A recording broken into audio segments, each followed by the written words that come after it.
Eu estou assistindo um filme do Berserker, né? E notariamente a gente vê que o Gus, ele sempre está instável, com medo e correndo atrás desse medo implacavelmente. Tanto que a gente vê um personagem que ele dizem que ele vive mais de 200 anos e ele não tem medo de atacar o personagem e ele percebe que o personagem é muito mais forte do que ele e ele vai por tudo ou nada e esse personagem adora. E tem o Griff, o Grissus, né? Que é um personagem andrógeno, né? Que a gente não consegue identificar ele, né? Ele é sempre muito neutro, muito passivo, muito bondoso, porém essa criatura Nosferatu fala que esse indivíduo ele tem uma obsessão por poder. E a gente vê que existe uma relação fora do normal do Griff pelo Gans, né? Ele tem uma admiração pelo tormento que o Gus sente e pela obsessão que o Gus sente de desmoronar em cima de qualquer coisa que seja ameaçadora a ele, né? E ele está totalmente perdido dentro da legião do Griff, né? Ele não consegue ficar preso, né? E o Griff fica toda hora falando que o Gantz é dele e ele tem uma obsessão fora do normal, porém ele fala pouco, né? E ele sempre é muito suave para falar, né? Mas voltando à questão aqui, o Griff, né? Ele, ele é apaixonado pelo Gus pelo comportamento enlouquecido, né? Do Gus não aguentar o sofrimento, ele quer acabar com tudo imediatamente, né? E ele fica rodeando o Gus. Porém, o Nosferatu falou que o Griff, quando ele perceber que ele não tem poder, ele vai perder tudo. E aí começa a apresentação da filha do rei, e ele não é um nobre, né?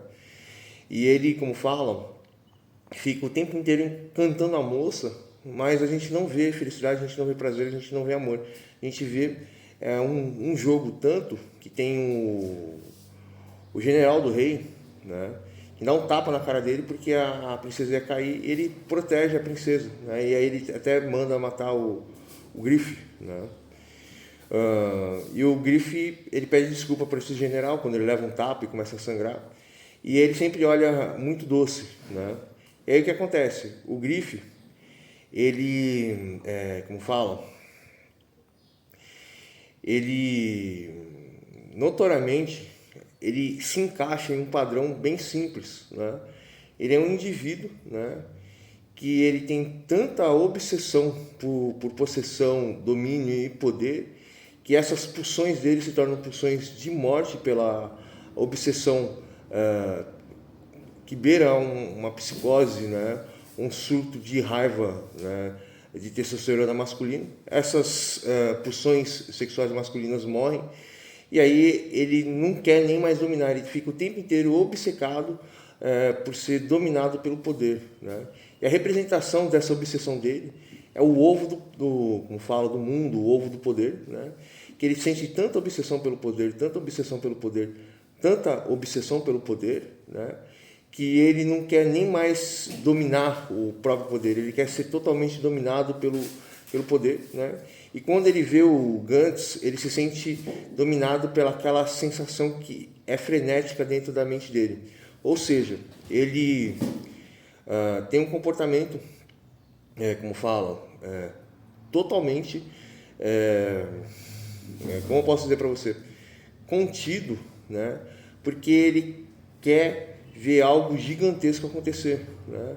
Ou seja, ele é afeminado, ele é apaixonado pelo Guts, ele é obcecado pelo Guts, ele é obcecado pelo poder, ele tem toda essa postura, né? Porque ele foi totalmente consumido pela obsessão dele. E como fala, é extremamente incrível a descrição do comportamento dele. Tanto que o amigo meu francês lá perguntou, mas o Griffith, ele é homossexual ou não? Eu falei assim para ele, cara, não dá para dizer. Ele é tomado pelos desejos inconscientes dele, né? Ele nem age, como fala, pelo, como fala, ele nem age pelo pré-consciente dele ou pelo consciente, etc. Isso emana dentro do inconsciente dele, né? Então a gente traz muitos questionamentos. O porquê que ele tem tanta obsessão pelo poder, né? E essa obsessão faz com que ele se contenha e se comporte totalmente submisso ao poder, né? Por que que ele é assim e tal? Será que ele só tem psicopatia? Será que ele é obsessivo? Será que o trauma dele é tão profundo que faz com que ele seja totalmente desequilibrado emocionalmente? E esse desequilíbrio emocional se retorna dele se conter totalmente. Isso faz um tão mal para ele que ele não consegue aceitar sua própria expressão masculina ou suas pulsões masculinas, e aí essas pulsões morrem e precisam ter uma pulsão para ele continuar vivo, porque o ser humano, inexoravelmente, ele precisa de pulsões para viver, né? E geralmente o que acontece, as pulsões femininas são tão fracas que elas precisam de sempre uma contradição e pulsões extremamente fortes masculinas para saber o que elas precisam fazer. Por isso que as mulheres são até submissas aos homens, né?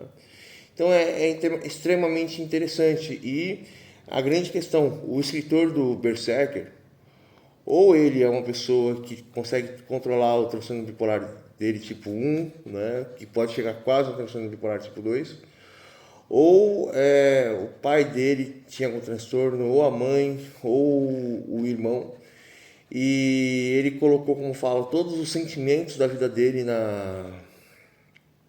como fala, na arte dele. Talvez o pai ou a mãe era médico e tinha algum transtorno muito forte, e um psicólogo ou um médico mesmo, psiquiatra, e tinha um comportamento estável e tinha consciência desse comportamento e conversava com o filho sobre o comportamento, sobre ideias, sobre o que conhecia o estudo, porque como fala, a obra a obra do Berserker, ela tem quase um grau complexo de perfeição. O único erro do Berserker é que como fala, eu ia usar uma palavra, a índole do Berserker, né? Não é esse termo que eu queria usar. Vamos dizer a índole do Berserker, a, a personalidade do personagem principal, que é o Gantz, não se encaixa no contexto da história, né? Mas se encaixa no contexto de uma pessoa bipolar, que ela sai da realidade pela obsessão e pela mania bipolar e volta. Quando passa essa obsessão, vem a fase da depressão, e essa pessoa se arrepende de tudo que fez e se arrepende das atitudes extremamente agressivas contra as pessoas, e começa a falar assim: nossa, mas por que eu fui agressivo? Se a pessoa gosta de mim, eu gosto da pessoa, eu perdi o controle de mim por causa da minha obsessão, e aí eu maltratei a pessoa, eu quero tentar me redimir, eu quero tentar consertar, e ficar nessa estabilidade bipolar de, como fala, total apatia e total ternura entre a pessoa. Porém, essa pessoa sempre se sente hostilizada, e aí vem a apatia e a agressividade, e fica sempre numa alternância emocional, né, entre o mundo da psicose e o mundo da realidade, porque basicamente os bipolares, o grande problema deles, os bipolares tipo 1, é isso: eles são instáveis. Tem hora que eles estão próximos de você, e tem hora que eles se tornam um oceano, tem hora que eles estão em uma tempestade mental, e isso é sistêmico, né? E aí talvez o escritor ele vai querer trazer alguns traços da bipolaridade, porque o bipolar, pelo fato de ele ter ideias excessivas, o seu id é totalmente alterado, cheio de pulsões, e o seu ego é distorcido, né? Sobre sentir transferência e sentir transferências positivas, e sentir transferências apáticas de repulsa, né? E além disso, o bipolar também ele tem falas bipolares, comportamentos bipolares. Eles estão sempre se opondo às pessoas, se opondo a ideias, sempre querendo impor as ideias, sempre, como fala, em um mundo aversão sistêmico, né? Isso é um traço de bipolaridade. O bipolar, eles estão sempre aversos a tudo, né? E quando passa essa aversão, ele volta ao normal, mas ele não consegue construir uma transferência correta e coerente com a sua realidade, né? E o bipolar é mais ou menos assim. Falei para vocês.